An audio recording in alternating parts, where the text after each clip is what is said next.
nearly half of all the servicemen killed in Pearl Harbor during the attack. Though she had never fired a hostile shot in her 25 years, the Arizona now meant war to most Americans. This was a turning point. The country at large had been divided. Some were isolationists. And instantly, with the bombing of Pearl Harbor, the national mood changed. Arizona truly symbolized that. While Americans went to war, salvagers went to work. They descended into an underwater hell. Divers had to contend with darkness, sharp, torn metal, unexploded ammunition, and floating corpses. One diver, who also had been on the crew of the Arizona, never recovered from the experience. He later committed suicide with a shot from a Navy pistol. The removal of bodies was the most gruesome task of all. Many of the bodies have been badly burned. In some cases where men stood to their guns, they were literally cremated remains in piles that were picked up and placed in mass graves. But it became such a ghastly affair that it was decided that it would no longer continue. In those days, unlike today, they believed men that were killed at sea were buried at sea. In the case of the Arizona, nearly 900 souls, we'll never know the exact count, reside there, and they're their final resting place. Although they had stopped recovering bodies, salvagers continued working on the wreckage throughout 1942. They reclaimed guns, scrapped the superstructure, and collected several artifacts. They include the ship's bell, the anchor, and this clock. Taken from the chaplain's quarters, its hands are forever burned at the time of the attack. By October 1943, the salvage divers had finished their work. They left the Arizona as a war grave. No organized dives took place again on the ship until 1983, when the Submerged Resources Center of the National Park Service began its mapping project. Those dives resulted in a series of highly detailed drawings and a scale model of the wreck that's on exhibit in the Arizona Visitor Center. They clearly show the damage the Arizona suffered during the attack and her current corroded condition in a way visitors never see when they go out to the memorial. Aside from enhancing historical interpretation, the drawings and the model helped the Park Service improve site management and consider some form of preservation. For the first time, the people who really had stewardship responsibilities of the site could really see and grasp what was there. And they also started for the first time to get a sense that there might be some problems associated with the site, particularly one which was holding that much in the way of petroleum products as a battleship would, could have some long-term consequences for the environment. Mapping the Arizona began with a simple question: what's down there? Preserving the ship would require further inquiry. The next question really was, what's happening to what's there? And that became a very, very complex question, and it's one that we're still dealing with today. Dealing with that question would take the divers of the Submerged Resources Center into parts of the Arizona that haven't been seen since December 7th, 1941.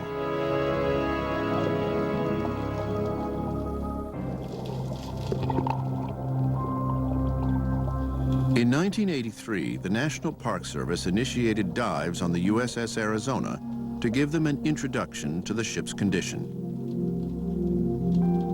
To answer their next question, what's happening to the Arizona, the Park Service would need the help of experts. In 1998, metallurgists from the University of Nebraska in Lincoln volunteered their services.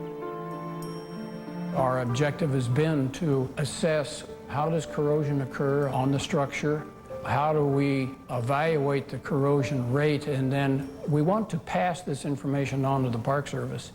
And from that, then let them, with the background that they have developed from other aspects, make their decisions. Evaluating the corrosion rate is essential to determining the Arizona's longevity and the potential for an oil spill. Since 1999, the metallurgists and the National Park Service have conducted annual dives to examine this process up close. On the ship's exterior, they drill through biofoul, an encrustation of natural growth, and take measurements until they reach metal. This method has minimal impact on the ship. We have found out the corrosion rate on the ship is not uniform. It's not the same everywhere. It's faster towards the surface because you have more oxygen. It's probably much slower underneath what we call the mud line, or the part of the ship that is buried beneath the silt. And I'm sure that the corrosion rate is also different inside because you don't have as much of an exchange of fresh seawater as you do on the outside. So that adds to the complexity of this problem. Examining the corrosion in the Arizona's interior requires a different method of recording data. Out of respect for the sanctity of the ship and concern for the safety of the divers, the Park Service employs the video ray, a remote-operated vehicle outfitted with a camera and sample-gathering tools. The video ray allows the experts to enter formerly inaccessible areas, such as the Admiral's stateroom, seen here for the first time since December 7th, 1941. Discovering artifacts such as a phone,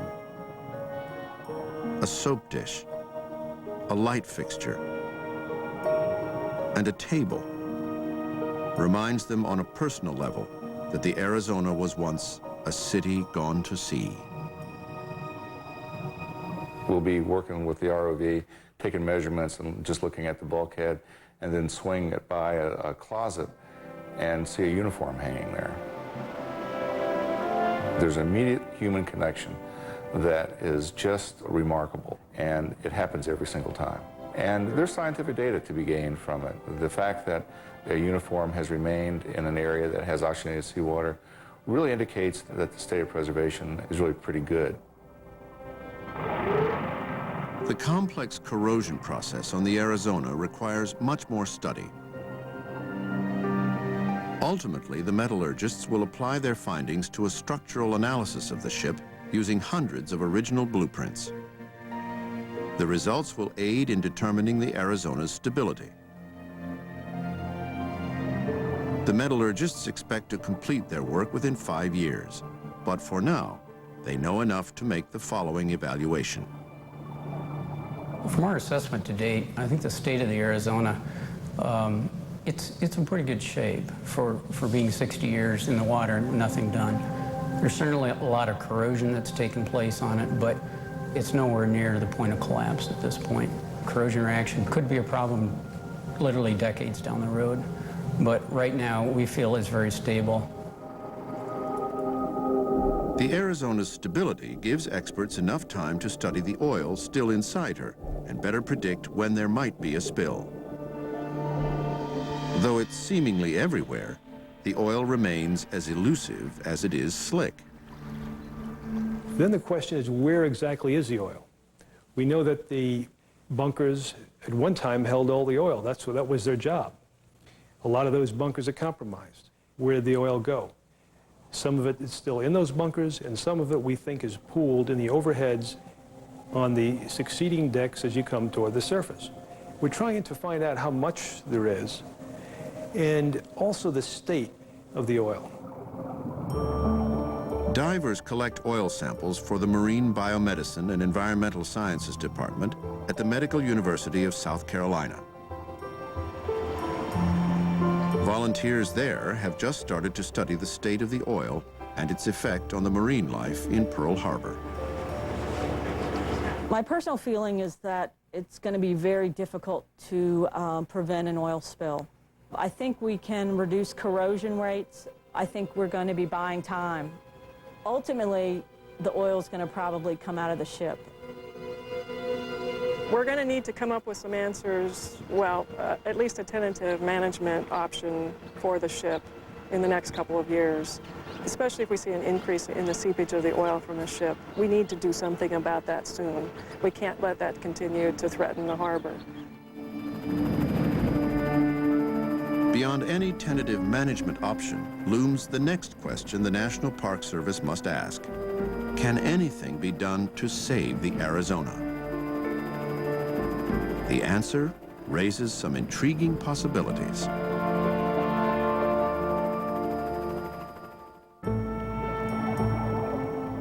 It will take several years before experts can reliably calculate the Arizona's corrosion rate and its impact on the oil still inside her. Only then can the National Park Service answer its last and perhaps most vexing question. Can anything be done to save the Arizona? Sometimes people would suggest why not build a cofferdam. Just go in there and open it up and pump that ship out. Well, the Arizona is not just any ship. It's kind of the ship. It's the major American naval shrine. Erecting a cofferdam, a watertight wall around the Arizona, would have major visual impact, prevent visitation, and risk causing the very pollution it intends to prevent. Cathodic protection presents a more viable option for preservation. Cathodic protection is a technique used to preserve metal in a corrosive environment. If you would take a piece of steel and you put it in salt water, everybody knows it's going to rust. However, if you apply cathodic protection, such as adding a different metal that's electrically connected to the steel, like zinc, you put that in the water, the zinc will corrode, but the steel won't. Beginning that process on a vessel that has had 60 years underwater has never been done. And we want to go slowly. We're going to do it step by step because we want to get it right. And that's assuming that a decision was made to intervene in the natural deterioration processes. There is, of course, the option of leaving the USS Arizona alone. And the reason for doing that would be the natural course of life of a material relic like this, that it has a lifespan, and that one respects that lifespan. I think it would be very unpopular for this option to be chosen, and by preserving the USS Arizona, we say something about our own moral capacity to remember in a very profound way and our willingness to act upon it. The oil and corrosion studies indicate that there's enough time to make a well-considered decision on how best to preserve the Arizona. The National Park Service intends to include the American people in that decision-making process. I would hope that each citizen that is interested in its preservation become involved. That involvement can come in many manners. It's not necessarily always money, but interest and support. Letting people that make decisions know you care. The Arizona Memorial itself illustrates the vital role the public plays in historical preservation. Only a committed citizenry could have transformed a hunk of rusting metal into a national treasure. Organized attempts to memorialize the Arizona began in 1950 when the Navy erected a simple flagpole on a stump of the mainmast. In 1958, after the public expressed interest in doing more to honor the ship, Congress authorized the construction of the current memorial. Fundraising efforts included an Elvis Presley concert in 1961 that raised nearly $65,000. The memorial would eventually cost more than $500,000, most of which came from public donations. To accommodate architect Alfred Price's design, the Navy removed the earlier memorial and a portion of the top middle section of the Arizona. Instead of scrapping the metal, the Navy decided to save it. They deposited this section of the wreckage at YPO Point, an off-limits naval reserve near Pearl Harbor. These vents that you see on the side are from the vegetable locker on the ship. Above it was a wooden platform, which was literally the first memorial. This wreckage is sacred as well. The Navy understood that. That's why they didn't dump it in the water. They rather put it here in a secluded place where it could be held in reverence. The Navy dedicated the current structure on Memorial Day, 1962. Ever since, the 1.5 million people who come each year have made the Arizona Memorial one of the nation's most visited historic sites. This place has a tremendous amount of power that you don't find in other memorials. And the evidence of that is when you see Japanese pilots and Pearl Harbor survivors here shaking hands and embracing each other after all these years, it's a huge message that we can get over any of our problems if we work together. Visitation peaks each December 7th, when as many as 5,000 people come for the anniversary observances. The most poignant ceremony is the most personal.